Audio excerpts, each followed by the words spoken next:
Jason Momoa is going to be the Fast 10 villain. Yeah.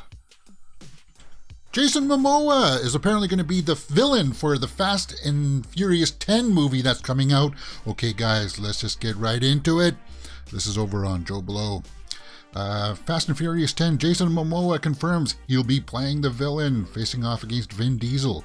Okay, well, that does pique my curiosity. It's better than him being kind of like that stereotypical army dude that The Rock and Cena played, right? Does that Cena also played something like that?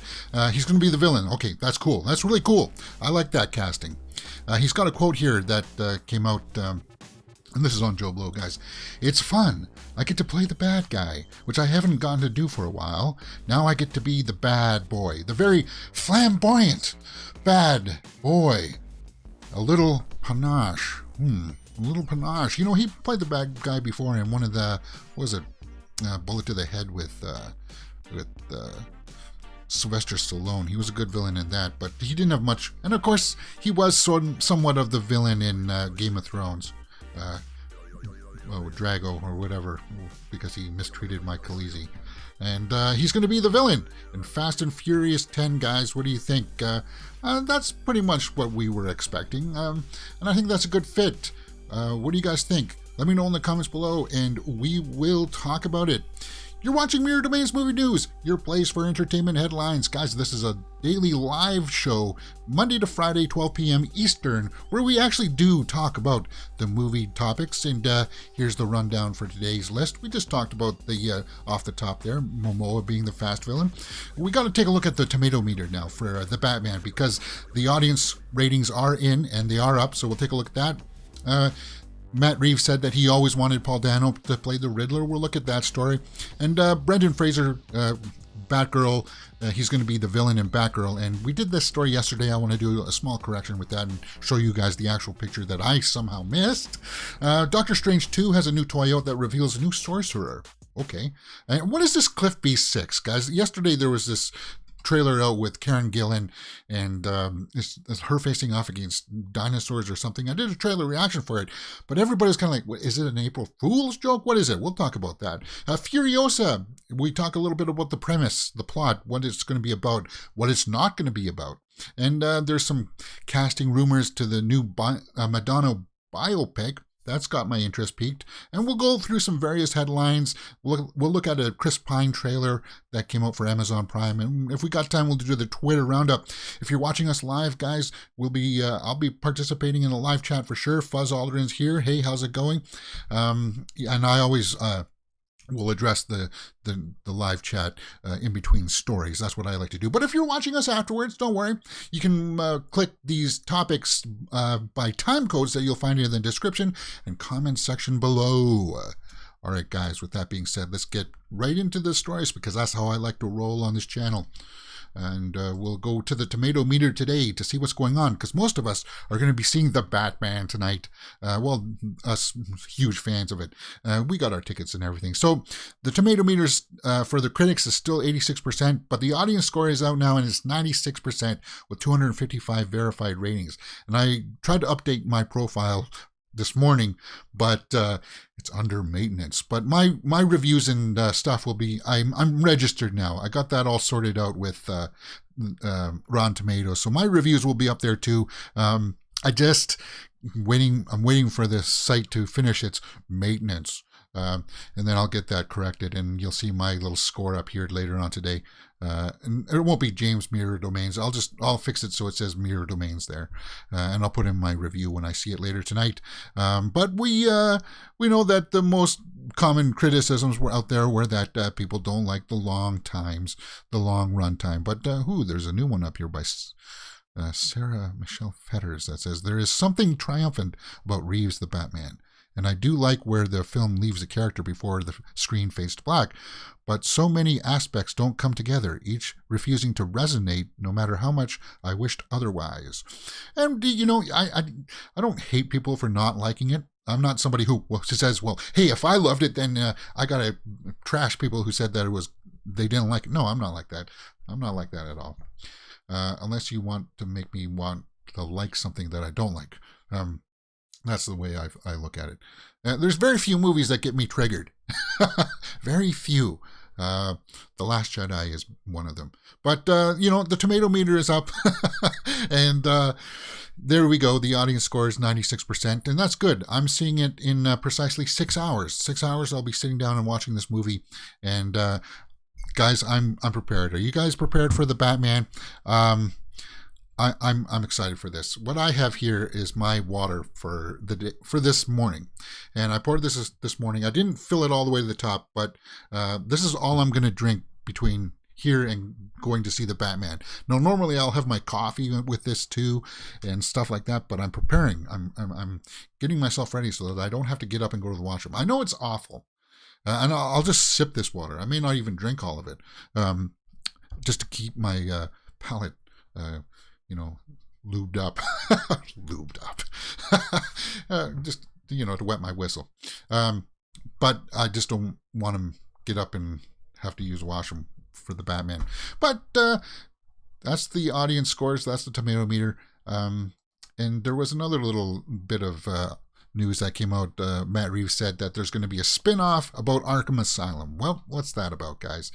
The Batman's second HBO Max spin-off series is about Arkham Asylum, and this was just dropped by him casually in an interview, well, just like a soundbite that he was making with the Toronto Sun, where he said that he was going to talk about the Penguin series. That we know that one, that's the confirmed one, and we're doing another series that connects to Arkham Asylum, said Reeves. While undoubtedly a vague description, this is the first time any kind of information on the second planned HBO Max series has been formally revealed. And people speculated, well, maybe there could be a Catwoman spinoff. I'm one of those people that will let's just slow down with announcing all the spinoffs. Oh, and of course there's the Gotham PD one that's coming out too. So that's 2. That's now 3. That's Penguin, Gotham PD, and now Arkham Asylum.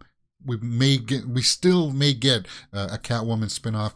I feel like, guys, let's focus in on these movies first before we start going off on all of this. But by the sounds of it, the Arkham Asylum, that's going to play a big role in this first movie of the Batman, because there's that scene we see in the trailer where he's talking with the Riddler behind the glass, and he punches it, and everybody couldn't understand what he was saying. And he says, like, "What have you done?" They really fixed up that audio too. But apparently there's supposed to be a lot in there. Like Barry Keoghan is going to be playing some faceless or character that we hear him talking or something. I don't know. We may even see him, I think, Barry Keoghan. But I'm still hoping out that, that is supposed to set up the mood and tone as to, his rogues gallery of villains that are here in Arkham Asylum. Okay, so that's confirmed that there is going to be another HBO Max series. What do you guys think? Let me know in the comments below. Are you looking forward to that? Can it work? It opens up the door for bringing in all the bad guys, for sure. And there was a story out as well that Matt Reeves was talking about. He always wanted Paul Dano to play the Riddler, and this is up on MovieWeb. He said that he was convinced after seeing him in Love and Mercy, where he played a younger version of Brian Wilson, and yeah, he was the best part of that. John Cusack played the older version of Brian Wilson, and I felt like they don't even really look like each other. They should have just aged up Dano, because Dano did a really good job in that movie. He was the best part. I do like it's like a sort of light documentary about the Beach Boys. But anyway, he said ever since he saw that movie, he had Dano in mind for the Riddler, and that's cool, because Dano does have this ability to tap into like this psyche of derangement. And if you ever saw There Will Be Blood, you'll know what I'm talking about. But he's got a quote here. That character he caught up in his artistry, and he struggles to communicate with those around him. That was spiritually connected to the idea of this isolation that Riddler felt. The Riddler is a product of our time, the way that people become isolated online and retreat to mental activities that substitute for not having contact. Okay, so he's sort of like an isolationist. This is what I'm getting from the impression is what the Riddler is supposed to be. Maybe a little bit of an incel there too. Maybe I shouldn't use that word. Paul is just off center in a way that makes him very relatable. I didn't want this character to be a villain. Even in his darkness, I wanted to see that humanity. So it looks, everybody's been championing the portrayal of the Riddler in this. Championing the Riddler in this. Apparently they nailed it, and I'm looking forward to it. It's going to be one of the highlights of the film, hopefully, his Riddler. And I know I joked around about his costume, but hopefully that'll play out and we'll really get the menace in there too. But that's interesting. This is something that we just got to keep our eye on. All of these quotes are coming out, and it's giving us shape as to the scope and magnitude of what this production was. And it sounds like it does pay off for the most part. So, guys, the Batman, that's what we're going to be talking about today for that story. We'll be talking about it all week because tomorrow my full review and spoiler review will be out for the Batman on the channel tomorrow. My initial reaction will be up later tonight when I get out of the theater. And, yeah, I can't wait for it. Brendan Fraser, Firefly suit. We did this story yesterday, and I, for the life of me, couldn't find the image. I was like, it's like, okay, I know it's out there, and I saw like a small little glimpse of it, but then we saw that set photo of like the fire truck behind it, and I just wanted to show you guys this today. It's not a really long clip here, and there it is. There it is. You can't even really tell that it's him underneath this mask. I don't even think I can open that up in a new tab. Okay, there we go. Yeah, and then we saw in that clip that he was on the back and he was shooting his fire out in both directions as, I think it was Batgirl on a motorcycle behind it. But it was like very fuzzy and we couldn't really see what was going on. But I just wanted to make sure that, yeah, we saw it. I saw it. There he is right there, okay? I'm going to have to follow this Batgirl site because people are interested in it. Because it's got Michael Keaton in it, and I'm looking forward to this. And it's a bummer that it's only going to be in online. Batgirl expected to arrive in December, following The Flash in November. And yeah, it should get a theatrical release. I don't know why they can't. Maybe it'll get one of those limited releases. And if it does, I'll definitely go check it out on the big screen. Brendan Fraser, Firefly suit and mask finally revealed. Okay, guys, what do you think about that? Let me know in the comments below. Doctor Strange 2, Mystery Sorcerer character revealed in merchandise. And this is how we get most of our leaks. We had all those Thor leaks last week, too, about toys and stuff. We get to see what the new armor and stuff is. But apparently there's a new sorcerer that gets revealed in a Funko right there. Well, who is this? Who is this? It's going to be a character named Sarah. Because it actually says it on the box here. Sarah. Okay. I'm going to have to go back and scan through the trailer to see if we saw this. Sarah. But who could this possibly be? One major candidate being Sarah Wolf, who first appeared in 1979's Doctor Strange number 38 and served as a major love interest to Wong. Ooh. Okay, well, I like that. Wong getting a love interest. Yes. Another character some may theorize is that of Sarah Crowler, better known as Baroness Mordo. Okay, so she's the wife of the bad guy? Is that what Chiwetel Ejiofor's character? I'll just keep my eye on that. We just take a look at that. It's nothing serious, nothing major. But it's Doctor Strange 2, and I'm always keeping my eye on that because that trailer really blew my mind. What do you guys think about that? Any speculation as to who that can be? Sarah? Talking about trailers, there was a big trailer that, well, not a big trailer, but there was a trailer that dropped yesterday called The Bubble. And some people thought, well, maybe it's also meaning... it could possibly mean that it's also Cliff B6. What is this Cliff B6? Netflix unveiled this mysterious April Fool's trailer for Cliff B6. And that's what, April Fool's? Like, when I was thinking about it, well, that's, you're going really far out of the way because you made an IMDb page for this. You made a trailer for this. You put in some really schlocky visual effects for this. You put in a plot synopsis for this. And this is over on Collider, guys. And everybody was looking for this. What is Cliff Beast 6? There's no 5. There's no 1, 2, 3, 4, 5. And that's what really made me think that, oh, this is a parody. It's supposed to have Karen Gillan. Oh, God, I love her. She's fantastic. She just, whenever I see her, I just, it's got Pedro Pascal and Keegan-Michael Key, David Duchovny. But yeah, they even made the posters for this. So is it a movie or isn't it?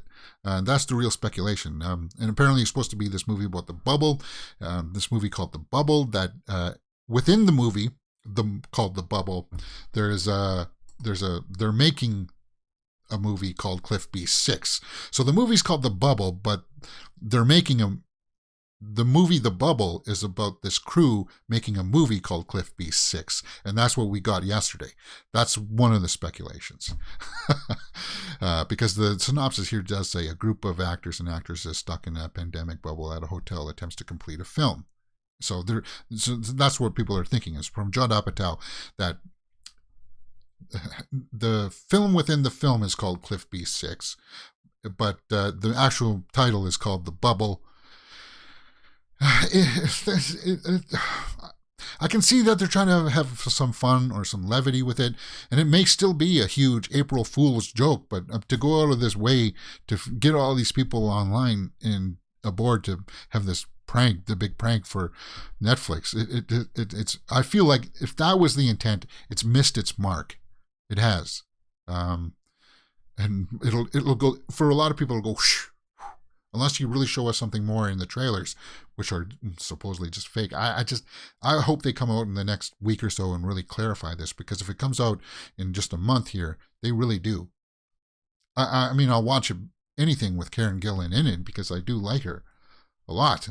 But people are speculating as to what is this, and I couldn't find anything substantial corroborating if it was real or fake, or the speculation online was, that it was a April Fool's joke. Now, the film will be released most aptly on April 1st and will be available to stream exclusively on Netflix. So, guys, the channel, I did a channel, a trailer reaction for it. It's up on the channel now. You can go check that out. What do you guys think? Do you think it's just an April Fool's prank or not? I just felt like I needed to add a little bit of clarity to that. Okay, guys, let's talk about the few comments here in the live chat. Our Glass Viking says, a replicant maybe. Pass the aspirin. Or you got a headache there, man? Take some rest. Grapple99 says, ha ha ha ha, I called it yesterday, filmed in a COVID bubble, and it's a parody film. I win. Well, yeah, you said that it's a parody film. And it sounds like that's exactly what it is. Also, guys, congratulations, Our Glass Vikings in the live chat. You are the first member that got applied for membership to the channel. I opened up the memberships, guys, so you can join the channel for like a couple bucks. You'll be able to use these emojis and such. I just felt like that would be something fun, that if you really wanted to support the channel, then you can do that. I'll open that up, and then later on, once I get the feel as to how to work all the little memberships and stuff like that, then I'll add on like custom emojis for you guys. You'll be able to have your own, and you'll be able to request certain things like trailer reactions and such like that. I'll make sure that stuff happens for members, and we'll have like member only content once I get the feeling to how all of that's going to work. But that's cool. We got our first member here on the channel, and I can't say no to that. Let's move on to Furiosa. Furiosa will not be a chase movie like Fury Road. It will further explore the post-apocalyptic world. Okay, and this comes from the producer. This is not from the writer. It's from the writer. It's somebody who's making the script and making this. This is not from George Miller's, but he's obviously going to be directing it. The upcoming Furiosa movie will be, according to the producer and first assistant director, P.J. Yotin, who has discussed the project behind the scenes. Furiosa is more of a traditional 3-act drama. If people are expecting to see another chase movie, it's not going to be that. So this comes from the first assistant director and producer from the first movie. So, okay, well, that's okay. No, you didn't need to, because I would just make it a carbon copy, and we don't need to see that. The Mad Max movies have never been that, but the Furiosa movie, I'm looking forward to, because Anya Taylor-Joy is in my top 5 actresses right now. She's just phenomenal, and Chris Hemsworth is going to be playing the bad guy. That's great, and it's going to be more of a drama. And we're going to see some familiar locations. Unit production manager Dean Hood, who teases the movie's explorations of the post-apocalyptic landscape, also says, "When I started reading the Furiosa script, I couldn't put it down. It is going to be really, really good. You get to see Gastown, okay? You get to see the Bullet Farm. It's exciting to be able to build that stuff. But will we see Immortan Joe? That's the thing. It will be a younger Immortan Joe, obviously. We know that actor has passed on now. But the Citadel, are we going to see that at all? Because for the longest part, I thought that Furiosa was one of the girls at the Citadel that escaped, or she just became off-putting because she lost her arm or something like that. Who knows how this is going to go down? But it sounds like it's not going to be a chase movie. It sounds like it's going to be more of a drama. Who cares? I'm just excited for it because I like the character and I like this universe. Mad Max Furiosa will be the biggest shoot in Australia's history, so they're going to put a lot of money behind it, and I can't wait for it. Mad Max Furiosa is expected to start soon, good, with a release date scheduled for May 24th, 2024. So it's still a good 2 years away, guys. It's still a good 2 years away. And, well, it gives us a little bit more shape as to what's going on here. The Furiosa castings here.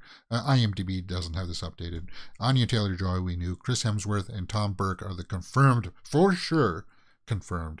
And they're also listing Yahya Abdul-Mateen II. And I remember hearing something about him being attached to it as well.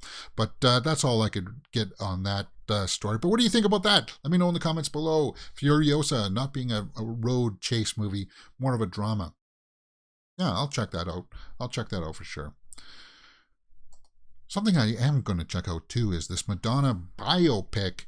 Hollywood Reporter has this story up, the search for Madonna inside the auditions for the Material Girls biopic. And apparently, guys, these girls are getting the riggers. They're like doing 11-hour choreography sessions, it says here, that they have to be able to do everything. And some of the candidates are Julia Garner, Florence Pugh, and Emma Liard. Still in contention with some hopeful participating in it. Can you imagine dancing for 11 hours? But Madonna's a dancer for sure. Okay, so let's go through Jennifer Garner here. She was just in Inventing Anna. She plays the villain Anna. She's good in that, and you really hate her. She's good at that, but I don't see it. I don't see her face really. I don't see that. Maybe she's definitely got the attitude for it. Florence Pugh as Madonna. Yeah, that would be interesting. I could get on board with that. Yeah. Fuzz says in the live chat, I want Joey King in the new Madonna movie. Yeah, Joey King is awesome too. That may be a little bit too much for her though. I don't know. That sounds like the demands for her, for the winning the role over is going to be huge. So I don't know who this Emma Liard is, but there she is right there. Her name's not jumping out at me right now. Maybe it says here in the live chat, or sorry, in the article that I didn't scrutinize, but Emma Liard, she's from Mayor of Kingstown. Okay. Indie regular Odessa Young also is in contention. Musical artists have also been part of the search, including Bebe Rexha. She wouldn't be fit for that. She'd be able to sing, but she wouldn't be able to. She doesn't look like the part. Odessa Young. Okay. All right. That's who that is. Young actress. this is dangerous because you don't know if they're going to. I'm just flicking around here on Google and it may show something salacious. So let's not do that. And Sky Fiera. I don't know who that is. Who had a small role in the Baby Driver and Twilight Zone series. Okay. Who else? Art Glass says in the live chat, Chris was brilliant in Extraction and similar to character in Mad Max. Would be good. You're talking about Hemsworth for Furiosa. Yeah, but he's playing the villain, a Dr. Memza or something like that. A doctor is his name. So he's going to be the villain for Furiosa. Florence Pugh stands out to me, though. That's interesting. And I've already given my thoughts. I think Kaylee Cowan should be that, but maybe she's not developed enough as an actress right now to carry on something as daunting. Being the Madonna role, it's a daunting task. Let's take a look at what Joey King. Do you think Joey... See, she does sort of have that look, perhaps, as a Madonna. Maybe, but that's going really young. It sounds like they're wanting her in her 20s, early 30s. I feel like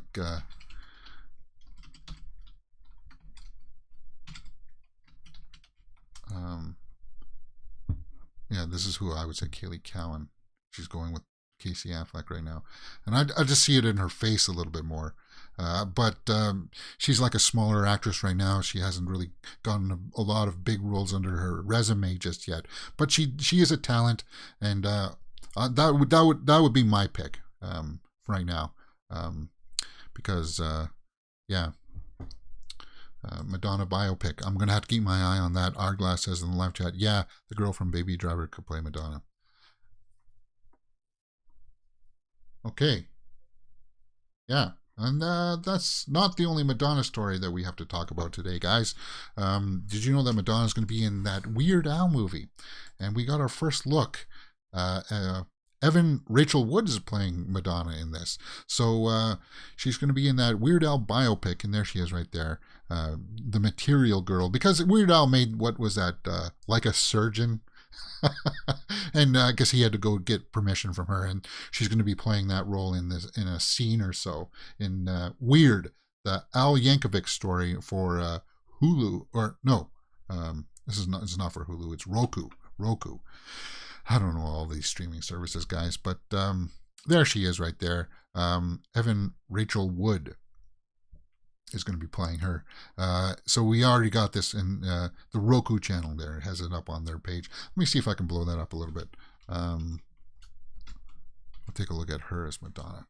Yeah. Okay. Well, she sort of looks like it. Again, I think they're just going for the attitude. Isa Gonzalez from Baby Driver. Yeah, she was in that, but yeah. Says Fuzz in the live chat. Let's talk about this picture a little bit. Weird Al, we saw all the set photos, and I think that looks like it could be okay.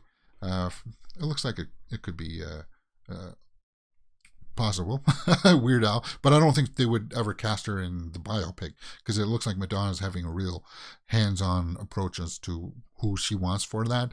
She's going to have a say in it for sure. But the Weird Al movie with Daniel Radcliffe, it's going to have Madonna in it. And there's their first look. But we got to also talk about Rachel Wood here in not a nice way. Not a nice way. I guess Marilyn Manson is going to sue her for defamation over abuse allegations. And this is an ugly story, but I just wanted to quickly talk about it. It's up on Variety, so everybody will be mostly seeing this story. And I guess she had accused him of being an abuser, of being in a very abusive relationship. And it was very public. Rachel Wood. She's also going to be playing the Madonna. It's just, that whole Marilyn Manson thing it's ugly. It's an ugly situation. He's a weird guy, guys. Of course, he's going to have weird interests. I just hope both parties come out of that feeling okay and all right and resolved with the situation. But we also got to talk about some other downer news here. Alan Ladd Jr. has passed on. He was the producer of Braveheart and did work on Star Wars. He was an executive over at Fox and MGM. He was 84 years old. 84, guys. Wow. Some of our parents are getting up at that age, and it's just kind of like a veteran producer passed on. He did Braveheart. He commissioned George Lucas to write Star Wars, so he's got a long resume out there. He said March 2nd, Alan Ladd Jr. died peacefully at home, surrounded by his family, and you can't ask for anything better than that. With Star Wars and Braveheart, he was responsible for producing Alien, Blade Runner, The Omen, all that jazz, Norma Ray, Chariots of Fire, Thelma and Louise, Young Frankenstein. So he's been a staple. He's been in a big name there. If you don't recognize who he is by his face, the name alone, Alan Ladd Jr., if you're a huge movie fan, then it does ring a bell. He has passed on. Rest in peace. 84 years old. That's a good life. Long lived and yeah. All right. So we're moving. We've moved on to various headlines here. Pamela Anderson is up on Netflix, going to be making a documentary. Because we just had Pam and Tommy kind of come out with Lily James and Sebastian Stan. And you notice how nobody's talking about that? They were talking about it when it was launched, but now nobody's talking about it. Why? Because was it not that good? Pamela Anderson announces Netflix documentary, not a victim, but a survivor, and on the live to tell the real story. So maybe she goes into her side of the story because she didn't authorize that Pam and Tommy series. So she's going to be telling her story her way in a new documentary set on Netflix. Now, guys, a little bit now. She was a stunning beauty, of course. But as she's gotten older a little bit, if you talk to her about any thing political, she's gotten a little bit political in some of her commentary and such. She's a conservative for sure. She's not a progressive thinker. Hey, your own politics. If that's what you want to think and believe, and that's the way that you want to live your life, fine. As long as you're not inflicting pain or hurting others, sort of like what Sam Elliott did yesterday. Hey, I still respect people like Sam Elliott, even though he shouldn't have said what he said. Pam Anderson in the past has said some things that perhaps she shouldn't have said, but she says she's not a victim, she's a survivor, and she's alive to tell the story. And that whole videotape that got released, yeah, that made me feel like that tape that Arglass says in the chat, it was just that tape. I couldn't imagine the feeling like that pit you would feel knowing that got out there and people are making money off of it. It just it make you feel sick to the stomach. Now here's a fun little story. Kyle MacLachlan teases cameo role in Dune Part 2. He just teases. Movie Web sometimes goes off with these things and just tries to embellish it a little bit. Once you start reading it, it says, as the star of the original movie version of Dune, Kyle MacLachlan would consider making a cameo. He hasn't been offered a cameo, and it's obviously out of his hands. But that would be interesting if somehow Denis Villeneuve worked him in somehow as a cameo. I just saw the headline and I had to click on it. He says here in comicbook.com, the actor said, I think it's totally up to Denis and whatever he wants to do. Well, of course, obviously. I watched this film. It was great. I enjoyed it.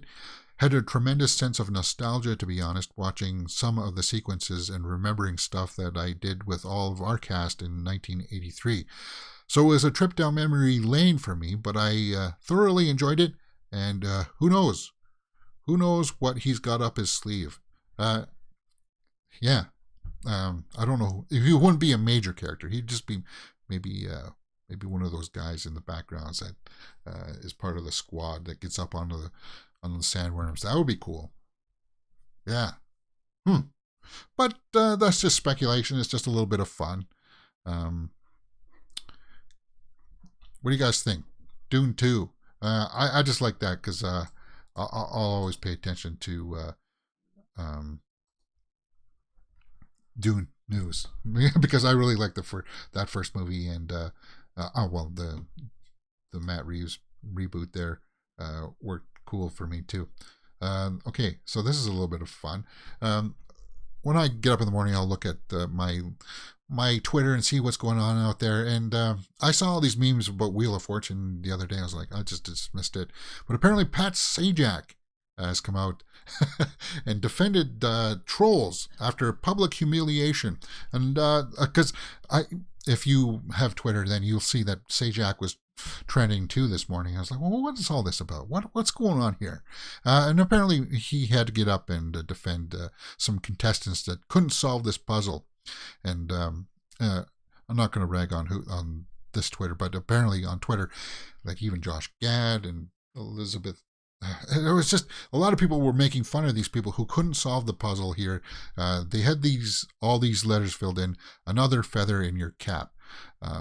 If they couldn't get those last few consonants, and they were being made fun of. It was turning into a meme. So Pat Sajak came out and he responded and said, it always pains me when nice people come to our show to play a game and win some money and maybe fulfill a lifelong dream and are subject to online ridicule when they make a mistake or something goes awry.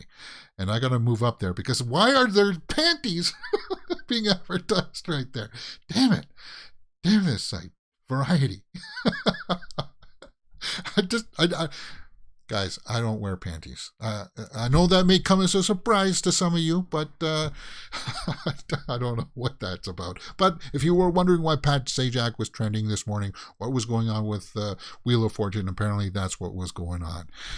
In the live chat, Art Glass says, Kyle in Dune 2 would be nice nod to the new version. He was great in the role. Yeah, he played the original Paul that Timothy Chalamet is playing right now. So yeah, that would be a cool nod. And Fuzz says Kyle Maclachlan should teach us how to use spice. Oh, that would be cool. Yes, yeah, that's a good pick, Kyle. Fuzz. Talking about Kyle Maclachlan there. That's a good pick. The guys in the live chat, just to let you know, there's like a 30-second buffer. That's something I had to set for my live streaming settings because my machine is old and it's really in need of an update. I had to set it just so to get this picture quality. But let's round out some of these various stories with Picard starts tonight, guys. Star Trek Picard. Are you going to watch it? John Delancey, who plays Q in that, had one condition to return. He had one question on his mind. Q was the best part of Next Generation, his character and his relationship with Picard. And so I'm glad that they're going back to this. And I get the impression now, because Picard is... it's confirmed that there's going to be season 2 and season 3, and season 3 will be the final outing for Picard. And that's, I think they're even filming Picard season 3 right now. That's good. I hope they give Picard a nice final outing. And I was thinking about that the other day. That would be awesome if they got like Wesley Crusher to come back and finally see maybe Picard lie down and pass on. That would be like that, because he also had a good relationship with Picard. But to see John Q. Lancey here talk about what his condition was, what was his question, this big question, because he was never called to be in the movies. He got called into the studios to talk about the role, and he said, I just have a preliminary question. You're not putting me in tights again, are you? and the producer said, no, we can proceed. So when you read the headlines like this, it's kind of like, what's going on here? Picard star John Delancey had single question before returning to Star Trek as Q. Okay, well, there it is. He just doesn't want to be put in those tight space uniforms anymore. And he looks pretty dapper with that coat, that jacket. And that's cool that he's back. And it starts tonight, and it's going to be on Crave here in Canada. So I don't know if sometimes they give us the first episode. If I see it, I'll give you guys my thoughts on it, because I watched the first season of Picard because I'm a fan. I'm a huge Star Trek Next Generation fan, and to see them back, Picard and Q, Delancey, they had great chemistry, and they really sold that show. Okay, we are getting there, guys. We are getting there. 40 minutes. Wow. We're not going to get into any Twitter roundup today, but we are going to round out by looking at this trailer that dropped for Chris Pine's new movie, All the Old Knives. Now, it's coming out on Amazon Prime next month, and I watched the trailer. If you're a Chris Pine fan, it looks like it's going to be like a whodunit. There is this investigation going on for a company who maybe sold out this airplane ride or something like that. It's got Tandaway Newton in it too, and it's supposed to be like this thriller based on a novel. It's got a little bit of romance in there. Somebody sells out the plane and it crashes, so they're trying to investigate who did that. And could it be Pine or somebody in the company? It's got Tandaway Newton in it as well. As I said, Jonathan Pryce right here is in it. I got a better shot of Pryce here. Let's see if I can pull that up. Oh, there he is. Pryce. Jonathan Pryce. You'll recognize him. He was a bad guy in one of the Bond movies. He was in also Two Popes that he was nominated for. He's got a familiar face. You'll recognize him. I just felt like it's got that vibe. It's got that vibe of noir, kind of like a noir thriller saga. And of course, it's got Lawrence Fishburne. You can't go wrong with Lawrence Fishburne. Seriously, you can't go wrong with Lawrence Fishburne. Chris Pine in a thriller. Of a whodunit kind of caper. A drama, though, guys. It's a drama. All Old Knives. I would go check out that trailer. It's for Amazon Prime. Let's see what the IMDb says here. All the Old Knives. Coming soon, April 8th on Amazon Prime. 2 CIA operatives and former lovers reunite at idyllic Carmel by the Sea to re-examine a mission 6 years ago in Vienna where a fellow agent might have been compromised. So yeah, it's got that noir feel to it. It's got that interesting cast. Chris Pine, Tandaway Newton, Lawrence Fishburne, Jonathan Pryce, AHD or Odd, Layla Maroof. Huh. Okay, guys, we're running a little bit of overtime today because I've been just having fun. You know what? But you know what? We actually do talk about the movie news headlines, and I got through everything there at a reasonable pace, I think. No blunders, big blunders today. No coughing over my words too much. It's a live show, so I'm always proud that I can get through it and without any mistakes. Guys, I'm glad that you joined us to talk on the live chat. I'm glad that hopefully you guys are interacting with each other there too. And we're going to build this community, guys. We're going to go out there and get lots of people out there. Yeah, we're going to skip the Twitter roundup. There's really not much fuzz. And my battery is going to start beeping here in a few moments. I just feel like that's the best part of the show, is talking with you guys in the live chat. If you want to support the channel, there's the memberships that are open now. If you want to, if you don't want to do that, just always hit that thumbs up button. Leave comments. That really helps out the algorithm a lot, guys. And I do pay attention to those statistics. Yeah, we'll talk about the Batman tomorrow. I'm seeing it tonight. Pay attention later on today for my initial reaction. Another guitar solo. Maybe I'll play my battery out with the guitar here. But if you know how that works, guys, pay attention to after the credits. I'll see you tomorrow on Mirror Domains Movie News.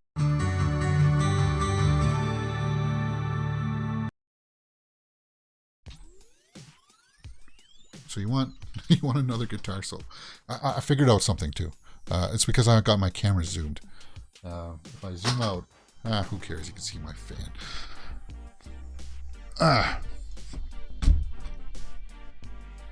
Alright. I can play something on the back. I can grab one of my picks. I don't know what I'm going to play because this is really, really out the cup.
Like 0 degrees there. Well, it's from the summer usually, and my room is just filled up with stuff. I don't like to have the clutter, but I don't know where else to put it.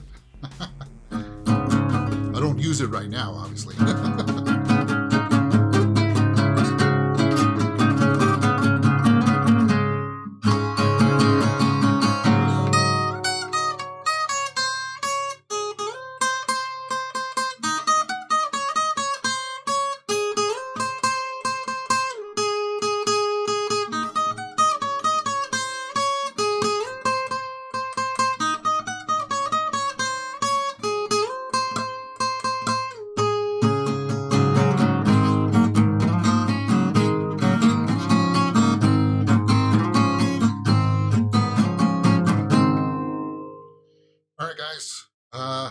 Sounds like a sitar. Well, that's just actually that's just depending on what scale you want. It's either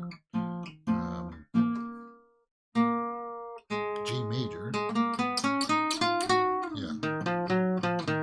G major, or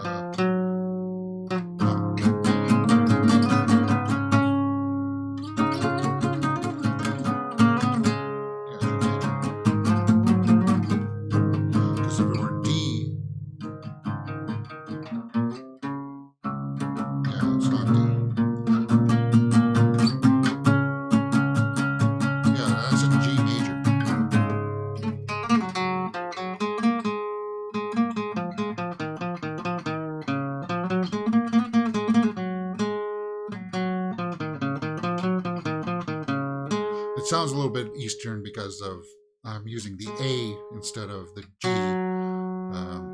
I'm using the second. I'm starting on the second. If you know anything about music and stuff like that.